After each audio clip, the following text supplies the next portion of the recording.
Audrey tout le monde qui ressources oyo babengi ye Ngobila Gentini ayaki atia biso 4 jours au-delà du chef de l'État et salama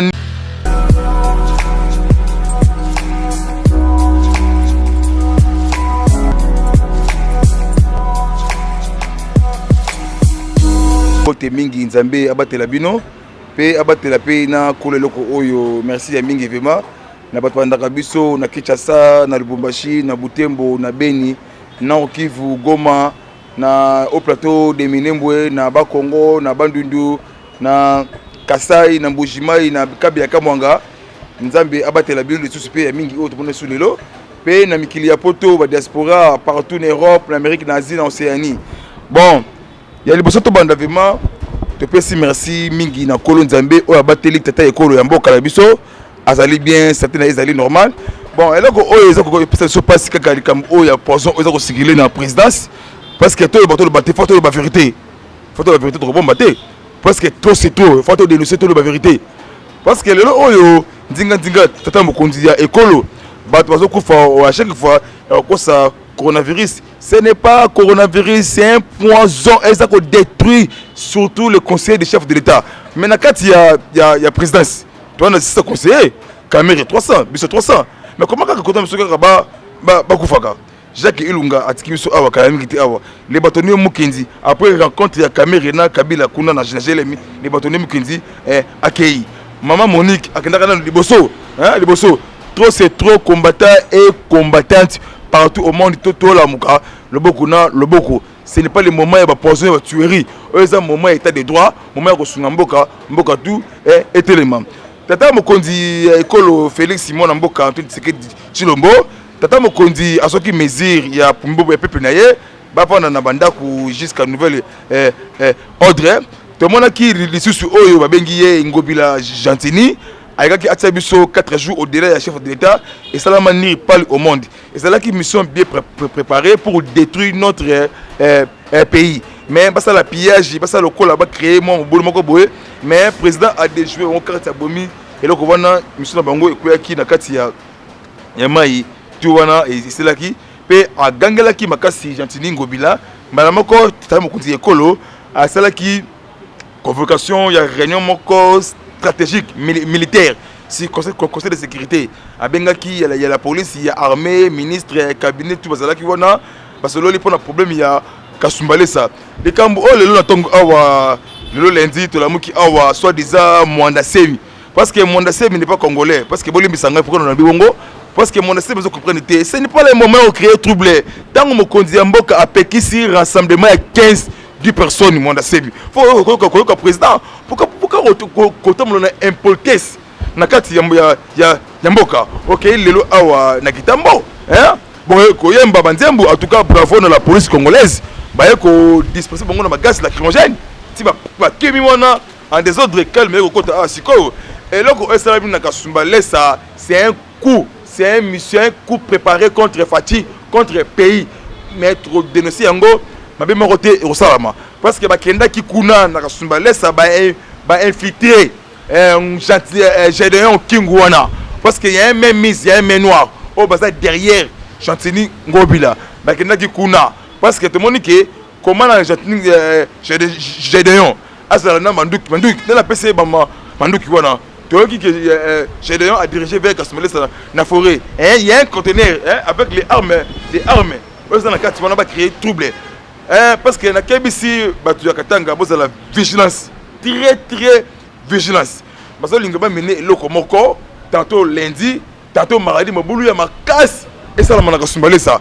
faire attention wa toto wakatanga de l'ingabino mingi vraiment Kasumbalé ça machipisha na biso IDPS au chaque jour bon dénoncer parce que l'ingaba mené kumoko parce que Katanga il y a beaucoup de matières premières Keri na biso ezakuna totalement au monde loko dénoncer le col à lobby tata école tindaki avec militaire de Lubumbashi pour capturer ya bakatakatanga na mboko Gédéon to qui soi-disant qui bakangié avec réserve to qui soi-disant bakangié est déjà tela Kasumbalé ça désordre Kinshasa désordre qui est derrière cet mouvement c'est clair c'est un complot bien planifié avec le monsieur appelé Gédéon. On dans la sanction à ONI. Bien peu ONI. Et ça, déjà, onisien. Il va ça complicité. Déjà, pour sanctionner Gédéon. Mais pourquoi pas beaucoup qu'on soit été? Mais c'est bien, organe ya ONI et qu'on pense là. Tant Congo et qu'on vende. Ce que pour tel, parce que nous, vous matière première au Wanakatia. Il y a Congo. Oui, l'obélis sous la Ituri. FARDC a aussi récupéré centre opération. Ils ont centre qui dirigé dans Bamama Kodeko. C'est là qui demande qui va moni ba armelou, ba moni na ba teni à FARDC. FARDC a récupéré centre wana à Zuango, mais l'obélis FARDC a capturé des leaders ya Maïma Kodeko. Oh bah ça c'est quoi la ville ya Kinshasa, bah avec l'obélis na avion. Ce que bah juger ba on parle la vérité qui a donné mission pour tuer les gens, pour détruire. Mais les messieurs accusés, parce qu'il y a beaucoup de massacres dans Ituri, dans Djoukou. On a vu les Congolais, donc on met la terre chloroquine, olive, mais on met yango té. On met yango té. Azo chloroquine, on appelle ça yango junior, on met yango, appelle ça yango zoé, on met yango té. On met la chloroquine, et kambami, nandeko o babengi, docteur Mouyembe, Jacques. En tout cas, merci de remettre yango. On a te remettre yango, te boy. Parce que bien nous avons battu confiance. Même il pondu au Bukiwana, il m'a au lamba au courant on a tiré. Puis te relier en côté. Te relier pour pondu te relier en côté. Hein? Tout ce que biso Fatima que oyo et que changer, mboka oyo et que bongo. Avion militaire belge cargo et qui t'a qui le 27 mars. Tout le monde qui est qui kozwa ba sorti belge et maki na bango Belgique. Tout le monde, il y a quelques ministres, soit des nationalités belges. Balinga qui va dire mais bazonga, mais yoka belge té. Bino botikala, bozali ba congolais, bozali ministre botikala. Mais pourquoi balingi ba kima? Bah dit que le pire arrive bientôt. Bravo aux États-Unis. Ndongo pesi biso 6 millions de dollars américains. Mutatiki yango mesima qui amer ambassadeur. To sunga biso pour le coronavirus. Pe merci na Tony Lomelou, camarade du président Félix, a pesi biso 42 millions. Il y a lutte contre le coronavirus. Puis dans le lobby sous la présidence à partir de l'eau. Oh Makambouya Liwa, oh Makambouya Poison et si là. Parce que vous allez moitié lumbe. Oh Nabisibino trop c'est trop. Oh Zamboka Kabila terre, oh Mboka Kamérité, oh vous allez terre de nos ancêtres pour détruire hein lumière. Mais bon l'on a fortuité Fati Abelate.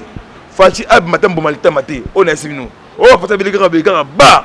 Jour où vous allez la somme, donc il m'a dit que tes yeux de kangia peut te banda dans le pays, démons et des testimoniaux pour détruire notre pays. IDPS calme et continue. Tous nous avons vu ça, ils ont fait la force, le combattant et le combattante. Tous les gens la biso tout, tous dégager tout le monde contre la carte il y a pays. Tata école me conduit en boka a signé 3 ordonnances. Ordonnance moko o a signé qui wana. Vous allez qui ordonnance au Italie makambu ya richesse ya mboka hydrocarbures ba mai na biso tout wana. Deuxième ordonnance programme ya mokonzi ya mboka est-ce que ekokali na programme ya gouvernement ya Sylvestre Elunga. Siko likambo oyo afana kota ngona likambo oyo ya suka oyo ordonnance oyo na bisi bino bo pesa confiance na président Félix mabe okota te to prier makasi. Parce que le président peut se 2 mois, en tout cas, ça fait du bien vraiment. Nzambe batela Fati, mabe komate batela Fati vraiment, Fati wani le bata ba kasséen. 2 mois yama bien, des courant mai 3 fois tate. Merci, on est basi moko bien, merci que 2 ans, 3 ans moko ezala vraiment bien makas. Pe li susu tata ekolo a auti ko interdit ba ballon ya ba indien na mboka ekotate. Écoutez, parce qu'il y a beaucoup de ballons et asiatiques. Mais tata école, merci de décision aujourd'hui. Tata école, où y a comme on a notre président s'appelle le président Félix Tshisekedi. Tata école a boy vaccin occidentaux et koko tate namboka tozo yango to. Il va to tozo yango te. Vaccin na bino bo pesa wana kuna na Chine. Hein, bo pesa aux États-Unis, bo pesa na France. Bo na kuna. So bango ba kufi. Ah, te boy vaccin ayo kota te. Awa to robika na chloroquine et resala na pharmakina na rokiv parce que déjà ba moyen déjà to rezo yango te papa ko la lobi mboka na ye ekambami ezali beni na nzambe to rezo eloko wana te awa tokomelaka chloroquine ya olive te tokomela chloroquine oyo ya muyembe Jean-Jacques oyo ya olive kepesa ngo zobe amela na Jeannette amela bana kini bomela ngo te ndoki wana bomela ngo te wana ndoki miso ne pona ko de tout tokomela chloroquine wana te merci na biso partout o basungaka biso bose belé oui na kosuka na dernière ordonnance o mokonzi mboka signaki asuka oui président Aouti Konomé il y a beaucoup de conseillers nouveaux conseillers on va remplacer les anciens conseillers hein époque ya Kabila balozo lobambi balongoli bango na mai ba nouveau conseiller wana parce que agence wana ezali agence de prévention lutte contre la corruption et le terrorisme yango économique kaka na présidence ni parquet kaka présidence terrorisme na corruption sikoyo batu wana bazali na ramo kona ba ministre parce que détournement arrêté tout arrêté parce que les Kambouya Pain Victoire les Kambouya Transgazelle les Kambouya Mino Congo mais noir ya famille Kabila bazana kati parce que na kati ya Pain Victoire il y a beaucoup d'entreprises Miliki Kerigol Loso Mafuta na kati et magara Pain Victoire on a biso bino boy bobanga te Forza Zali il y a pas des accords cachés ou sacrés entre Kabila et Kamere accord exacté bon kabiso boy pays oyo eko changer na katupora ana et oyo nango wana ba cash ni wana to kola te yango to boy bon tango te eza poison hein pour mabiso mis na mnoko to kola tango te biso to tozali sacré tozali peuple congolais bantou peuple juif de la Bible histoire na biso yango eza na maboko parce que Israël et tout le peuple Israël pourquoi Israël tozali ba o to utaka na le roi Salomon ou abotaka na la reine Saba abotaka ba peuple juif centrafricain ali biso ba peuple bantou les vrais congolais ali biso mboka oyo ko changer tous les missions ya Kabila mais c'est bien dévoilé parce que cette semaine le pire arrive le col a Fati a signé dans ce souka wana agence wana c'est la musala corruption terrorisme ba ko intégrer FBI na kati wana oh tout aïba mbongo oh toi salama be aïba ngo kozala tout arrêté les Kambouya Lwakaningi les Vital Kamere les Kambo boki ba porter plainte soit des ana monsieur Obabengi les messieurs les messieurs de banque Thierry Aymas parce que Thierry Aymas déjà a déposé qui na cour de cassation tous la cour de cassation de abimisa ba tester ba est-ce que Kamere azalaki moyibi ou Kamere azalaki voleur ce qui est tombé verdict akay na kati ya prison ya biso ni ko to rebeta sifflet to recevement parce que justice congolaise est poussé monsieur oyo babengi David Blattner oyo Africa's abimaki provisoire mais a remboursé biso 20 millions de dollars américains parce que Congo commenté un budget à 50 milliards nulle part au monde awa et constamment vers la fin numéro nangai au Sarabino à midi fois sur WhatsApp plus 243 97 360 50 14 50 14 so bengi biso okozwa biso likambu ya Chantini Ngobila obokaki à 4 jours dans ndako wana ezala ki kumoko préparé pour na détruire notre école mais esimbité parce que Ngobila balinga ki basala maman na pillage et banda changu ezui Moamba Funa Lukunga va créer des ordres mais faut déjouer carte à pousser Ngobila kwei Ngobila n'est pas gouverneur Ngobila ni compétence ni gouverneur ya Yumbi kuna pe na Yumbi osalaka ni reprise ba dévoiler tala oyo